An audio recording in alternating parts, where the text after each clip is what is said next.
This episode of A Conversation with John Conenna is sponsored by Generate. In today's digital age, staying ahead means harnessing the power of generative AI. Wondering how your small or medium-sized business can join this revolution? Look no further than Generate, your strategic partner for integrating cutting-edge generative AI solutions. We create personalized plans, adapting existing AI technologies to fit your specific business needs. Plus, our expert team provides essential training, empowering you to make the most of these innovative technologies. Interested in transforming your business with AI? Reach out to us at generateteam@gmail.com. That's generate, GENERAIT, team@gmail.com. And now, on with the episode. Good morning and welcome to another edition of A Conversation with John Conenna. Today, really thrilled because my first love of a sport, because a lot of people here in Illinois know me as the hockey guy, but it was always baseball growing up on the northwest side of Chicago. And today, I'm honored to have on Salvatore Fasano.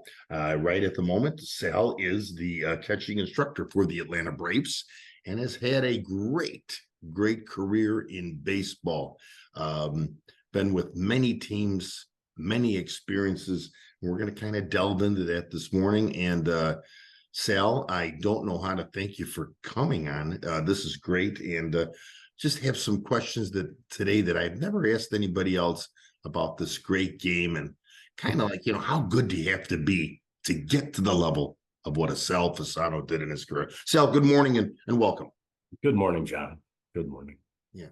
Well, go ahead. No, how does it start for you? Meaning, when do you get the passion, the love, that, man, I'm into this. Do you remember those early days, those incept days? Oh, yeah, I'll never forget it. I think it all started, we used to live in Hanover Park, and we actually just moved like 3 blocks away, which doesn't seem like much, but I didn't have any friends. So I was in 4th grade, and I told my mom, like, I want to play baseball, because maybe I can meet some friends. I played football, baseball. And so the very first game that I played baseball, I hit a homer over the fence. And from that day, it was like, I'm going to be a baseball player. This is what I want to do. So Sal, when you say that, was it like in a minor league, little league? Oh, yeah, straight little league, old school Babe Ruth, just a bunch of kids our own age. And, you pick up a bat in your hand and it was like natural. It just felt good. Right. And, after I hit that, it was the greatest feeling in the world. I'm like, I want to keep doing this. So basically my whole life just revolved around how can I get better at baseball? And, I remember Little League like it was yesterday here in the early 70s for me, because, a little older than you, but in the early 70s, hey, pitches were coming in. I don't know if it was 40 or 50 miles an hour, but if you had one good kid in the Park District who was on a travel team, you were facing the best of the best. And that's where the downfall. So you just remember you hit this home run, and, you the confidence, boom, the light switch goes on. Yeah, it was funny because, you hit that and then everybody's just amazed because you're like, you're in 4th grade. You hit a ball 200 feet and everybody's like, holy cow, I can't believe you did that. And so it was kind of a cool feeling. So you just wanted to keep replicating that over and over and over again. And then, as I got older, I still played football, played basketball, played all the sports, because in the Midwest, that's what we do. Right. Well, you can't play all year. So, it was one of those things I just really was good at. And then I think what happened in high school, which kind of took me over the edge, is a lot of people have adversity, and mine happened my freshman year. I went to a big high school, went to Hoffman Estates High School. We had like 2,800 kids there or something like that. All these people try out, and I make the freshman A team, but I'm the backup right fielder, I'm the backup first baseman, I'm the backup catcher. So I don't really play. Then my sophomore year, the varsity catcher gets hurt and they call up the starting catcher for the sophomore team. And I ended up getting a chance to play. And my junior year, I end up, being the starting catcher, but I got DH'd for it, which is really, really weird, because usually you DH for pitchers. And my mother's an old Italian lady, and she's sitting there in the stands, and she's crocheting, and she's like, "They never let my Salvatore hit. They never let it hit." And then, sure enough, the person she's sitting next to is the coach, the dad of the coach. So Mr. Garland, which Ray Garland was my high school coach, Mr. Garland goes up to Ray and he goes, "How come you never let this kid hit?" And Ray's like, "I don't know. We just never let him hit." Wow. So then it was like about a third of the way through my junior year, they let me hit, and I went off. I hit a homer, a couple doubles, and it was off one of the best pitchers in state at the time. And sure enough, there was a bunch of scouts. And my junior year, I ended up hitting 500. And that's kind of how it all started to go in the right direction, I guess, for me. I mean, again, going back to, like how you opened this up today with the homer and the thing, did you always have, because for me, this hitting a baseball, we could sit on a couch over here, my uncles, my aunts, my friends, the wannabes, and say, "Oh, I can't believe Fasano struck out with the bases loaded against Dwight Gooden. How could he not hit that ball?" Did you always have the hand-eye coordination when we talk about the offensive part of the game when you were at Hoffman Estates High School? Yeah, I did back then. I mean, it's funny when you have Italian parents, they don't really know much about baseball. You know how it is. Right. But my family came over, so I was the first Yeah. one born here. So my dad was a carpenter, and I actually still have the hammer. I might pull it out, Yeah, but please do. Yes. I'll go get it right now. Yeah, go ahead. We'll take a break here as Salvatore. We're visiting with Sal Fasano, of the Atlanta Braves coach, and we're going back into the early days. And I asked Sal a question in regards to his early days at Hoffman. Here comes that hammer. It's a hammer. So this thing, right? I restore tools. Oh, wow, that is beautiful, Sal. So this little 4-pound sledgehammer, my dad gives it to me, and he goes, "If you're strong enough," he goes, "you'll be able to hit a nail in on one hit." Wow. And he had a railroad tie. So I used to put the railroad tie on an angle and just sit here like this, wham, wham, and then I would have to pull them out. And then I showed my dad one day. He goes, "Okay, that's good. Now do it with your other hand." So then I had to grab the other hand and I had to wham, wham. So basically, that's kind of how my hand-eye coordination started. It was all because of this thing right here. Wow. It's pretty nice. I actually restored it and put a little bat handle on the bottom of it. So yeah, Sal, it looks fantastic, and what a memory of your father. And yeah, to think, something so, which the way you described it sounds easy, but go to your right, go to your left. no The doubt. left, see, I'm a righty. The left feels so weird in anything I do. Oh, it does, especially when you're hitting. And it's funny. And as I started to grow up and I started to teach it, it was basically the same type of style, because if you try to swing a hammer and your elbow flies up, you kind of lose the barrel head of the hammer. Right. And it's kind of the same way. I know a lot of people teach a lot of different things now, but basically always keeping that line from your elbow to your hand to the hammerhead was the same thing as hitting. So when you recognize a pitch, you would go and you could make your route to the ball and be more direct. And who would have ever thought a simple competence from a man like your father?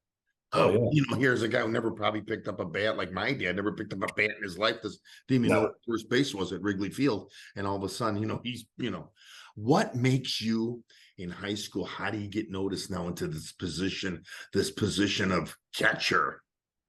Well, I think back then, it's a little different because now there's travel ball and you go to all these places. You're basically a self-promoter now. Back then, I mean, there were one or two, like, I don't know if people understand, Illinois is a hotbed for talent. Okay. So let me just explain. You have Texas, California, and Florida. They're the big three. Number 4 on the list is Illinois. And so of all the people that have played in the majors, Illinois is 4th of everybody, all the 50 states. So there's something about that blue collar mentality and the good athletes that come out of the Midwest, especially our area. I live outside of Joliet now. Right. There's a lot of blue collar people whose parents are just strong, wiry, Sure. And they're good athletes. I think when you start to play against other people and you recognize, okay, this guy's one of the best in the state, I got to raise my game.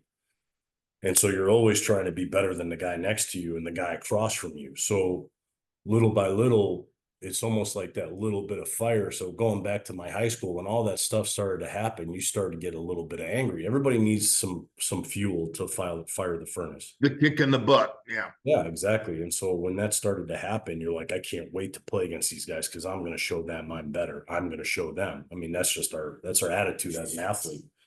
You know, you get kicked in the teeth, you don't go crying. You're like, now I'm going to find a way to kick him back. And as you start to get, you know, better and better now, when you're the best guy, everybody's gunning after you. So now it's like, okay, I'm on the top of the mountain. How am I going to keep people off of me?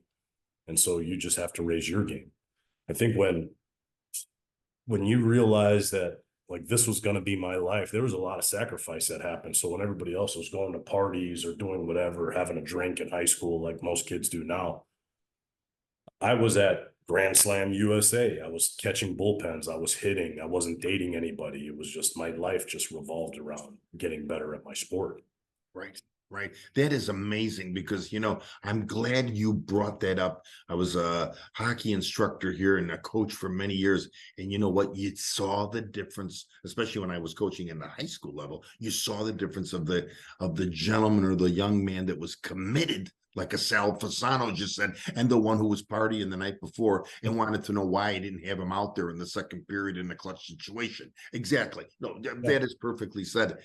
When you graduated from Hoffman, you go to East Lansing?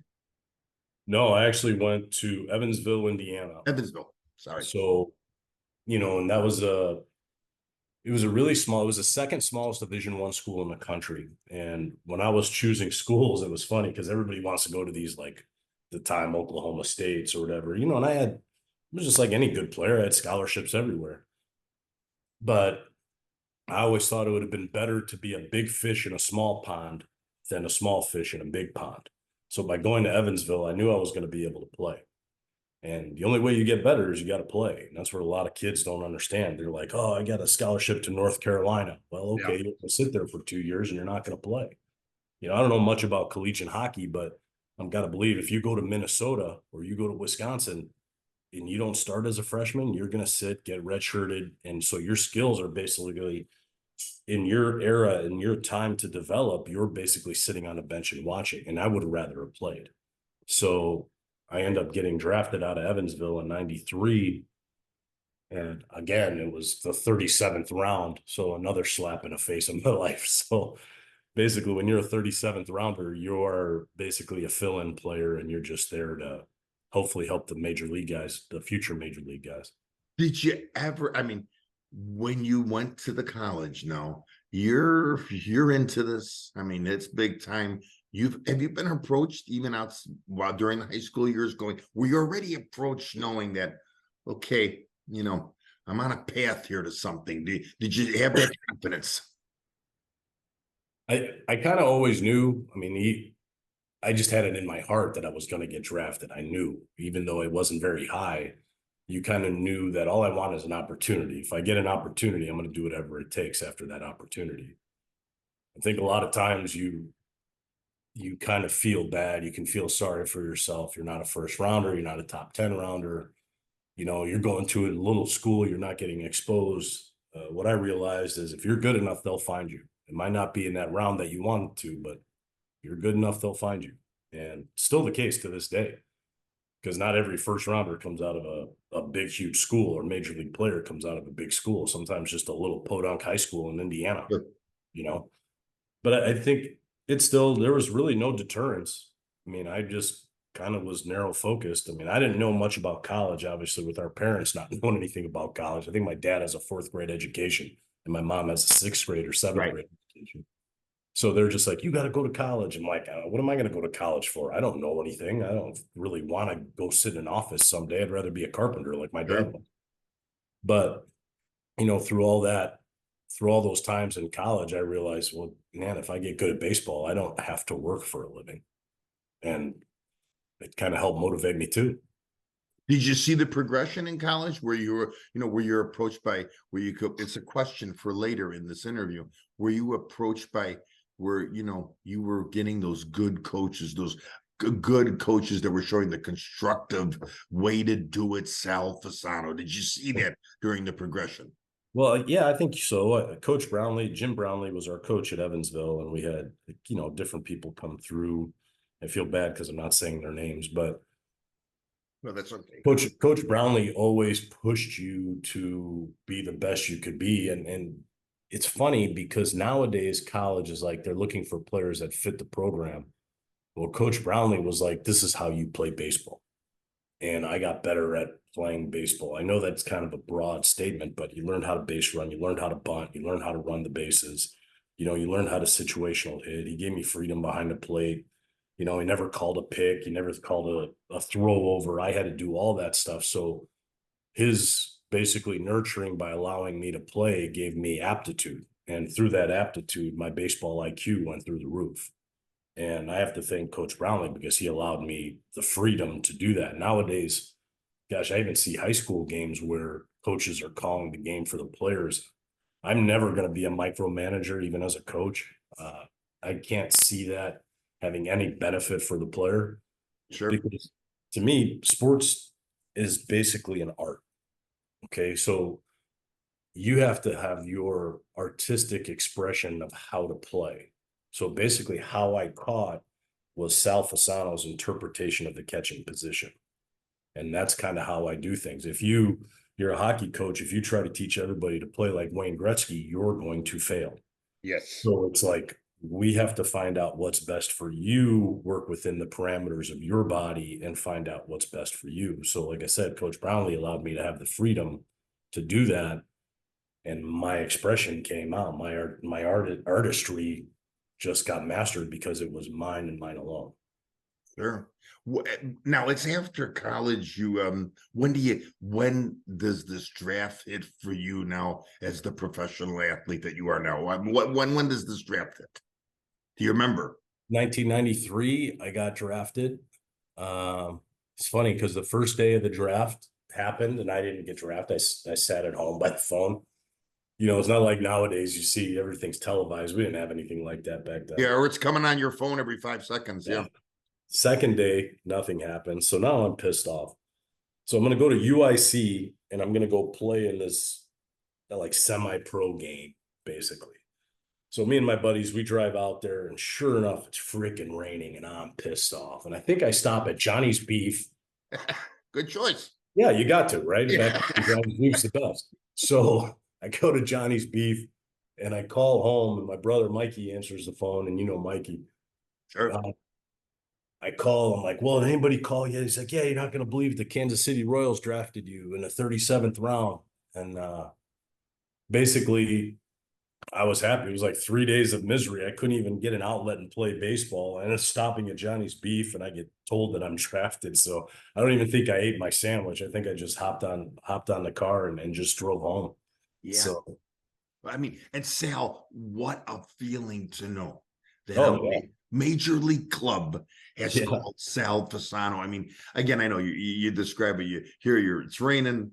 You're at Johnny's Beef. What the hell are we going down to UIC for? And now this happens. This is amazing. So this professional career, well, you go into them. You start a minor league career, correct? Yes. Yeah, Yeah. exactly. I end up going to Eugene, Oregon. And, when you've never really left anywhere, because I've only been at the time basically around the Midwest, I go to Eugene, Oregon, and that's home of Jerry Garcia and all the stoners up there. Yeah. Basically, it was a whole different environment, with a bunch of college guys and high school kids that are in pro ball. And again, I was the backup DH. I was the backup outfielder. I was a backup first baseman. I was a backup catcher. And they would give you opportunities. And, I tell people all the time, you got to make the most of what you get. So I think I had, a few at bats compared to everybody else, but I led the team in homers and RBIs. And so that offered me the ability to keep playing. So basically, when you were drafted at the level that I was, you're always getting released. Okay. You're always, I know that sounds pretty harsh. Right. But once they're done with you, you go. So the next year I go to Rockford, Illinois, and we have Mike Sweeney. And Mike Sweeney ended up being a great big league player. Mike Sweeney is the starting catcher. I'm the backup. And we have a great relationship still. We talk to this day. But we're sitting there and we're doing a drill, which is like a wild pitch pass ball drill where a ball gets behind you. The catcher's got to come out of his crouch, slide in, come and make a throw to the pitcher at home plate. Well, as this goes on, we're about halfway through the year and Mike does this drill and he ends up breaking his ankle on this drill. He slid, his spike got caught, and I felt terrible. But because of that opportunity of him getting hurt, it gave me the chance to play every day. And I was the starting catcher after that. And I got lucky. And you're good and lucky. You got to have a little bit of both in this. Yes. But I ended up being the MVP of the league, led the team in homers, RBIs, led the league in homers and RBIs. And I was the Royals player of the year. So, you never know when your opportunity comes. You just have to be prepared for it. And I was. And I'm not going to say lucky because it took a lot of work. It took a lot of hard work.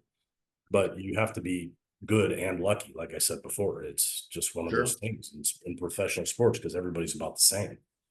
And Sal, I have to tell you, just to go back to the incept of this interview, what you were saying, when people were partying or dating the girl or, just doing nothing, that discipline comes out like you said, the luck and the discipline and that work ethic that you had is incredible. Let me ask you a date. Let's see if you remember it. April 3rd, 1996, Kansas City.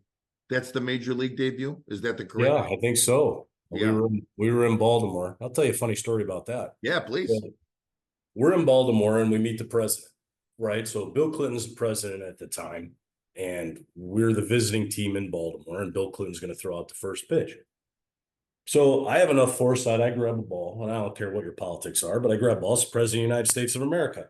I get the ball, and I have Bill Clinton sign. So I'm excited about that. So I call my mom. I'm like, Mom, you're not going to believe I met the president today. I got him to sign a ball. She goes, Salvatore, did you know that the prime minister of Italy was there? I go, oh, no. So you got the president's autograph, but you didn't get the prime minister's autograph? I'm like, oh, geez, Mom, I didn't even think about it. So I completely blew off the Italian prime minister. Oh, my God. Right next to him. Sal, I'm telling you, this is why maybe, you the only an Italian parent. That was just like one time, real quick story. My dad meets Jimmy Carter, and Stan Mikita was a block over. I go, Dad, I'm going to see Stan Mikita. He goes, but what about Jimmy Carter? But oh my God, Sal, that is fantastic to remember that. But Sal, that had to be something. I mean, to walk onto that major league field and here's this kid from Illinois.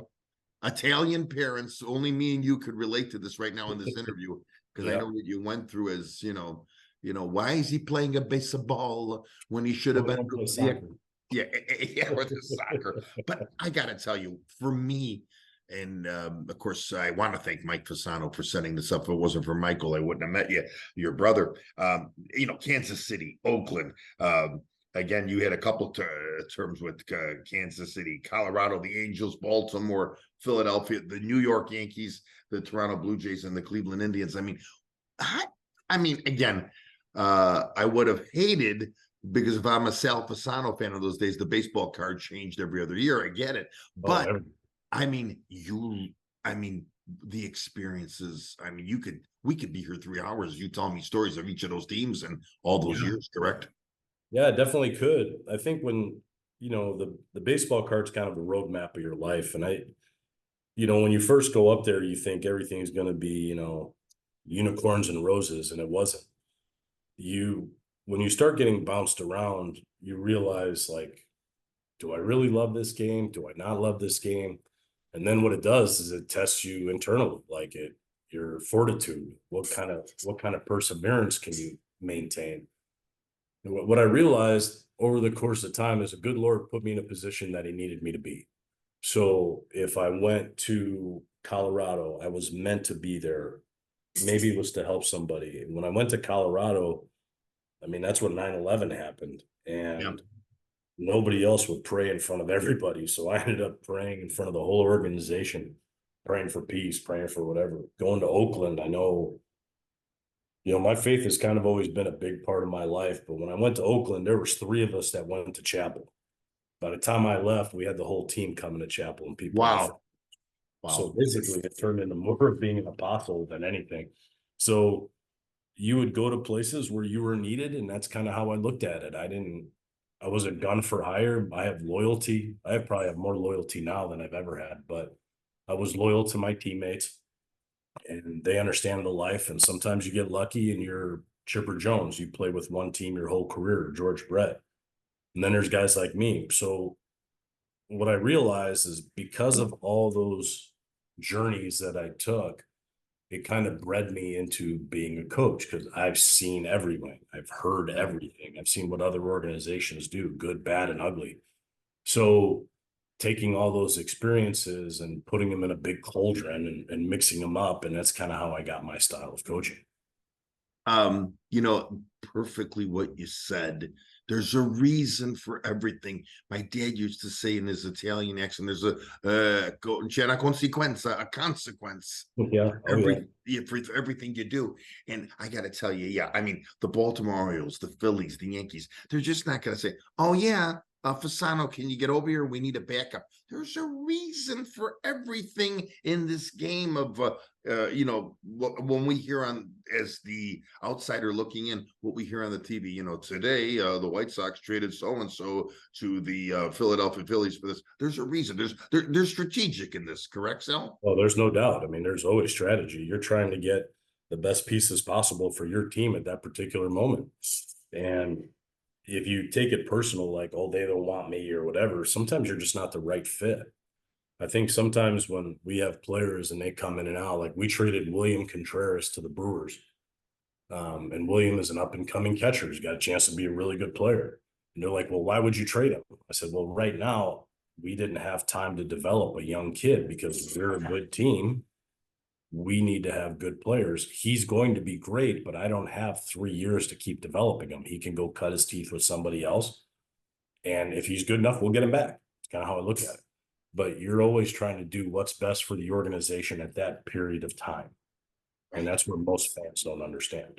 Right. I mean, Sal, it's no different from somebody, I know friends of mine, especially in the world that we live in now, that have had 8 jobs in the 40 years that I know. So it's the same thing. Yeah. I mean, oh, exactly. Companies are downsizing companies. So you got to be able to be that versatile person. And that is tremendous because, again, I don't want to harp on this Italian thing, me being Italian and you being Italian, but coming from an Italian family, my mom and dad would have lived in Norwich, Illinois for 100 years if they could have, because they didn't believe in change. So this is fantastic on your part that you were able to adapt to change. I have to ask you the question of questions. What's that? Over the years, dealing with managers, coaches, players, egos, and everything. I mean, how was it for you when, say, you played? Like, let's say, who was the manager of the Philadelphia Phillies at that time, or in New York of the Yankees? Yes. Well, Charlie Manuel or Joe Torre. I had some good ones. Yeah. I think when you look back and you see all the people that you were a part of, I look at my career because that's all I really know. I was a servant. And so when you're a servant and you have a servant mentality, there's still a chance for leadership, but I think that's the best form of leadership. So when you serve and you're willing to do whatever for anybody, you can kind of fit in and you can help teams get better. You can help coaches get better and managers in that specific team. Because I was willing to do whatever it took whenever they asked me, it helped me develop relationships faster because I didn't have an ego because how could you? You're a backup catcher. You play once a week, maybe twice a week on a good week. So if you don't have that mentality, people will just pass you by and they'll be like, get this guy out of here. But by doing that, it offered me an opportunity to say, wow, that guy really helped this young pitching staff at the time. And so what you realize is my job isn't to perform, it's more to nurture. So I was going to help pitchers get through a game. And so when a pitcher was struggling, I would catch him and I would try to get him over the hump, understand why I did it. So I worked really close with pitching coaches over the years to try to help guys. I had some great ones. The Marcel Latchmans of the world. I had Bruce Keeson, God rest his soul. It was unbelievable. Oh, wow. What a pitcher in Pittsburgh. Yeah. And Ron Guidry was one of my pitching coaches. Like I had some great people. And they understood because of my servitude. I'm not a good speller or good English, but because of that, it offered me the ability to help teams a lot. And even though it kind of went under the radar and nobody noticed it, but it helped teams win. Right. So to me, I think that the managers valued it, the coaches valued it. Now the front office, they make decisions. It's not the managers or the coaches. If you don't have a great offensive output, they want to get rid of you. That's just the way it is. This game's all Right. based around offense. But because of that, I still have great relationships with all the managers that I've had, all the coaches that I've had, because they knew where my heart was. So it was to try to help, not hurt. Sure. Sal, I got to ask you something because, we all did this in the backyard. We would squat. We want that catcher's mitt. And we used to do the funny things with the 1, 2. Oh, yeah, still do. So now let me ask you this. The day, okay, it's Wednesday, and you maybe even found out the day of. Fasano, you're catching tomorrow. You got, you're catching tomorrow. What kind of a preparation is that when he says Fasano, you're catching, and you have the right hander or the left hander of those 5 starters on the mound? What now? Is there a meeting with that pitcher? You in that pitcher? What's going to happen that day? Yeah, well, basically as a backup, you're preparing like you're going to start on a daily basis. So the first game of a series, when the new team comes in, you're breaking down all the hitters against right-handed pitchers. You're breaking them down against left-handed pitchers.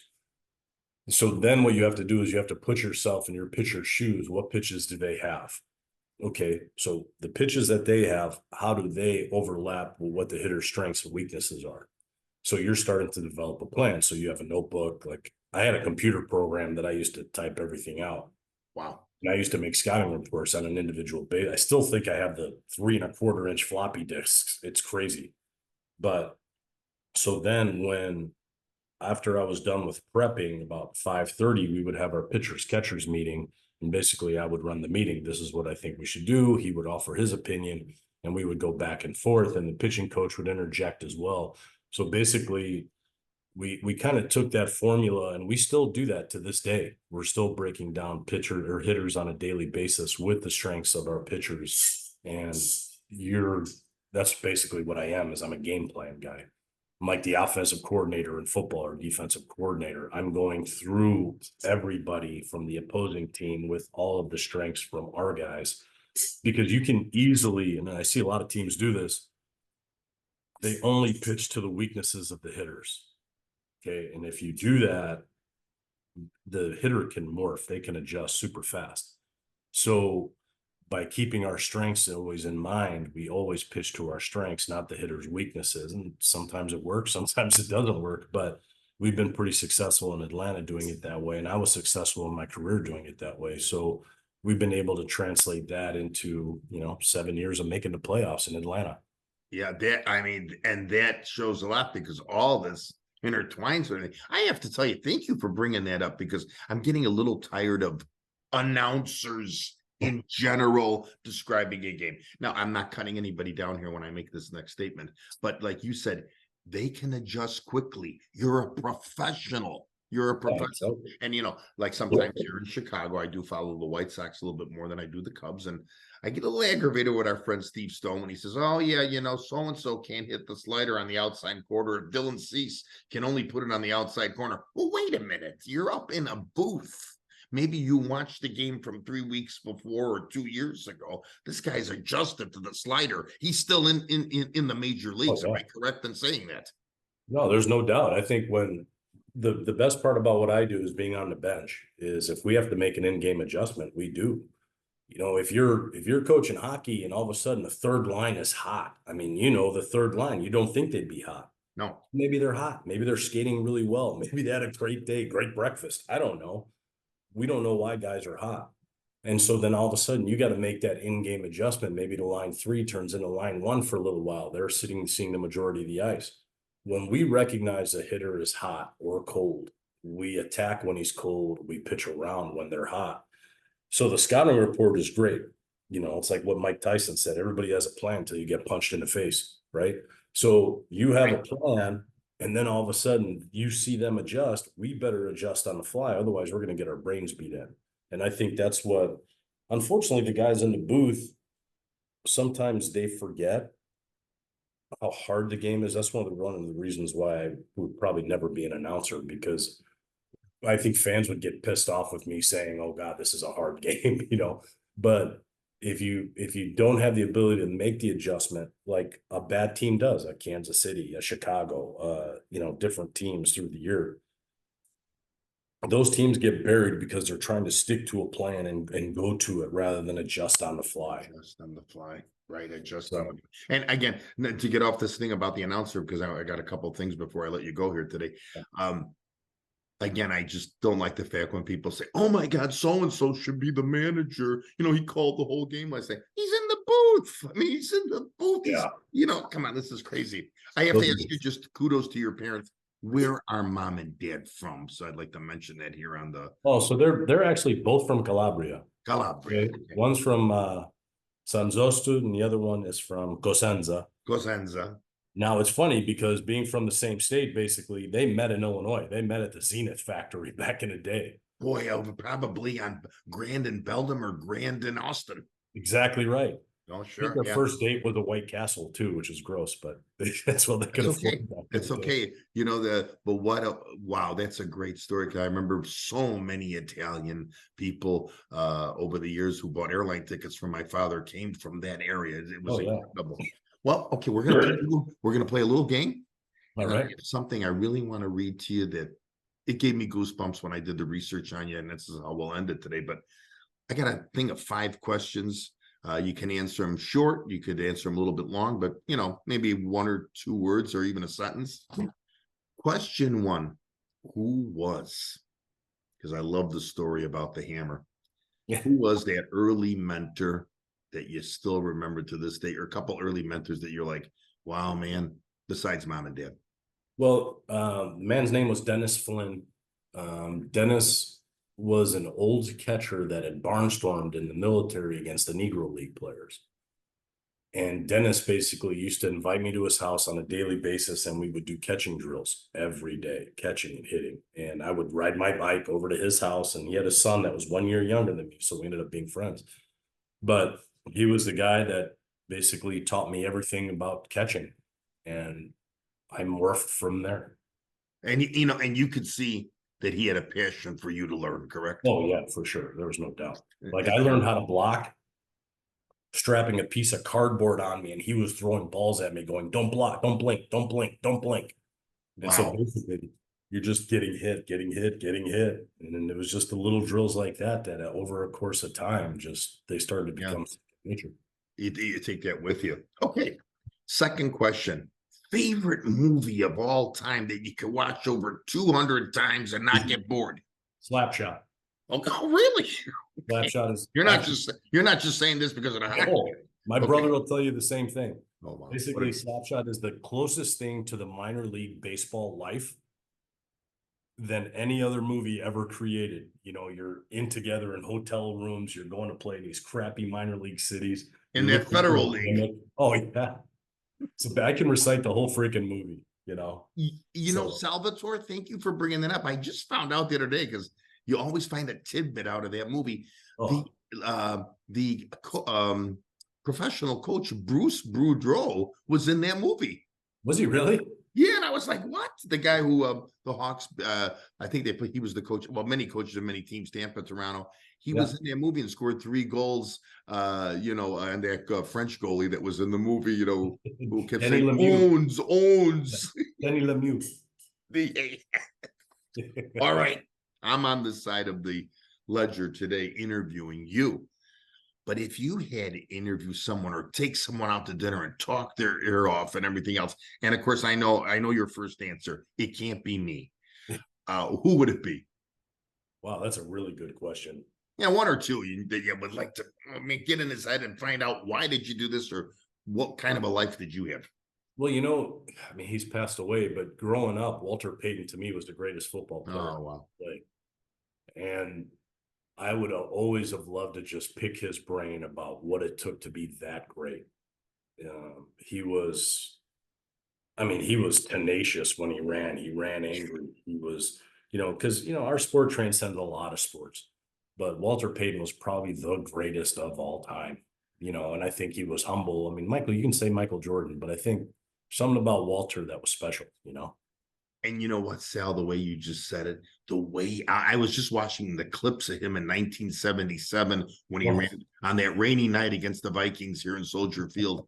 The way he ran oh was yeah. the way to run. Like you're like eloquent, but with power, Yeah.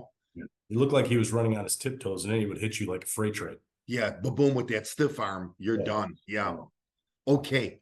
I gotta find this out because I think we're both in the same mode.